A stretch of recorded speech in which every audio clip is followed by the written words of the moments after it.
Howdy peeps, welcome back to the channel. A basics video today. Water changes. Why? When? How much? And how? Well, it's pretty simple really. There's nothing too complicated about it, assuming you know what your water parameters are. And you've done your water tests, so you know what they are. And I'm going to turn the camera screen around and the camera, because I'm pretty sure you'd rather look at fish tanks than me while I'm talking about this stuff. So let's do that. Ooh, here we go. So here's my big tank, and as you can see, fairly heavily stocked. Quite a lot of fish that produce quite a lot of poop. Namely, 2 bristlenoses and the 2 acaras produce a fair bit, but you know. So water changes, what do they do? Well, we're removing toxins from the water. As Rachel O'Leary said, and I think she heard it from somewhere else first, the solution to pollution is dilution. Now if you think of it as a water change is flushing your fish's toilet. That's pretty much it.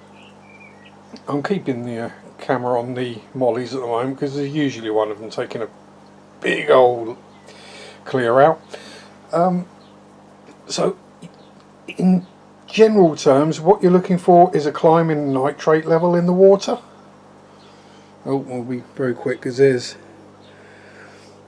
Missy Nanacara with her breeding colours on, looking very lovely. So yes, and with water tests and experience you get to know how your tank produces nitrates generally, how much it will produce in a week or a fortnight, how much you want to reduce it by, and you go from there. So this tank that we're looking at now comes up to around 40% nitrate, or 40 parts per million nitrates in a week, depending on how many bristlenoses are in there, whether it's 2 or 152. Because yeah, we do have another spawn of baby bristlenoses in there. So what I do is I change enough water to drop the nitrates back down again to a level I'm happy with, the fish are happy with, the plants are happy with. Being a planted tank, you want some nitrate in the water because that's what the plants use for food. I should, by the way, state this applies to freshwater tanks. I'm not entirely sure on marine tanks, it may be slightly different, I'm not sure. So if you're keeping salties, look for a salty specialist. I'm good at getting salty, but in completely different ways. So this tank generally gets, I measure my water changes in buckets, not percentages. It normally gets 2 or 3 bucket changes a week. When there aren't any bristlenoses in a breeder box, it gets a 2 bucket water change. Or when there are, there's a 2 bucket water change. When there aren't, it gets 3 bucket water change. Purely because 3 buckets drops the water level just below the breeder box. We don't really want them drying out. So there's that. Other reasons you might do a water change: something's going a bit squiffy with your tank. Perhaps you've had an ammonia spike and you'll want to change the water out to get rid of the ammonia. Perhaps you're having a algae bloom, it's all going green. Or providing you haven't got nitrates or phosphate in your water, you're pulling the green algae out as well as you go. So they're the general reasons why. Other reasons can be such as down here, because generally this little shell dweller tank runs at pretty much 0 nitrate. Not quite at the moment because of the sheer amount there are in there. I don't know if the camera will pick up on all the little fry that are scooting about in there. There's probably 40 or 50 shell dwellers in there right at the moment. That's only a 15-gallon tank. So, but the deep sand substrate takes care of the nitrates generally. But for that, we're changing water not just to reduce dilution, but to also increase the minerals and the hardness of the water, because they're a hard water species. They like very hard water, hence they do well around here. Other reasons you might want to do a water change, other than it peeing down outside, you might think, oh no, it's gone all cloudy and horrible, I need to do a water change. In this case, a water change wouldn't do anything. It might clear up slightly. Now if you do a 50% water change, it will get 50% clearer for a few hours. This is a bacterial bloom in this tank. It will calm down on its own. We have actually reduced the population of bristlenoses in here by half. There are now only 75 in this tank. As you can see, this one a little bit cloudy, but considerably better. And that one's crystal clear. Snaily tank crystal clear.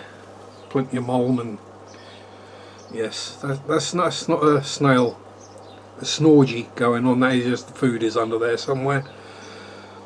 Very slightly cloudy, but that one's definitely clearing and cleared.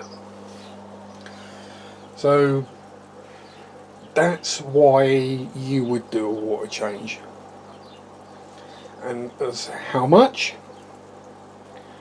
That all depends, I say, on the parameters of what the water or the tank itself is telling you. And with experience of your tanks, you will learn or get a general vibe and feel. So, okay, this one needs this much a week, however you choose to measure it, percentages, gallons, litres, buckets in my case. And then maybe this one needs this much or this one needs that much. No two tanks are the same, which is why you can't give a definitive, you need to change this much every week or every other day. There are some people I know with tanks that do 90% water changes daily. I wouldn't want those tanks. I don't even do 90% water changes in these ones. So then, okay, we know the basics, we know why to do a water change, we know roughly, we've worked out how much to do a water change. So we'll go through the basics here on that as well. If your nitrates are up around 40 parts per million and you want them at 20, do a 50% water change, and that'll drop it by half. And then if you do another 50% water change the next day, I'll probably drop down to 10 or 12. But you know, it's diminishing returns. The more you change, the less difference it makes.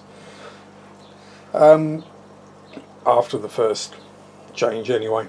I mean, sometimes it can be a bad idea to change too much water at once. If your tap water parameters, the hardness, the pH, etc. are way different from your tank parameters, you can upset the livestock in the tank and it can cause problems. These things are all pretty much common sense. I can't believe I'm actually looking to see if there's a fish going to the toilet right now. At least I'm not looking for red worms coming out of bum holes, so that makes a change. So how then do we do a water change? Well, you can make it really cool and awesome and complicated by having an auto water change system. You can use a Python and attach it to the hose or attach it to the tap and do it that way. There's all sorts of ways. One of my favourites, especially for these smaller tanks, is a bucket to put the water in and a jug to take the water out with. Excuse the mess, but you know, working fish room. For other tanks, I have a smaller nano-sized gravel vac, which I don't necessarily use to vac the gravel. I use it as a siphon. Generally just in the big tank. I use the bigger one because it pulls that, fill the bucket up in a couple of minutes. Other things, if you've got particularly inquisitive fish, what you can do, especially if you're using the old jug method, is use the jug and a net and basically hold the net over the jug and stop your usually small live bearers, you know, your guppies, your mollies, your fry, all that, platties. They will all have an investigation. These little dudes don't, but Limia seem to be a bit more sensible than most other live bearers. I can guarantee if I don't put the net over the jug in this tank, I will end up with at least a couple of mollies in there. It'd be the same if I dunked the jug in here. I'd end up with mollies in it. So there we go. Hopefully that's explained the basics, and I realise I've been pointing the camera in silly random places, but you know, it wouldn't be a Sharpie video with awesome cinematography, would it? So there we go. Hopefully that's explained any confusion or kerfuffles about water changes, what they do and why we do them. Yeah, just a few super red bristly noses. There is actually one in here that is white, which is very cool. Yeah, complete weird random mutation from birth. It's come out different colour. Out of the 400 odd I've bred, one white one. Is that it? Yeah, there it is, down there on the side. Oh, and it's a longfin. Ooh. So, yeah, back to where we were. Getting all over the place here. So, water changes, the basics, when, how, why, all that.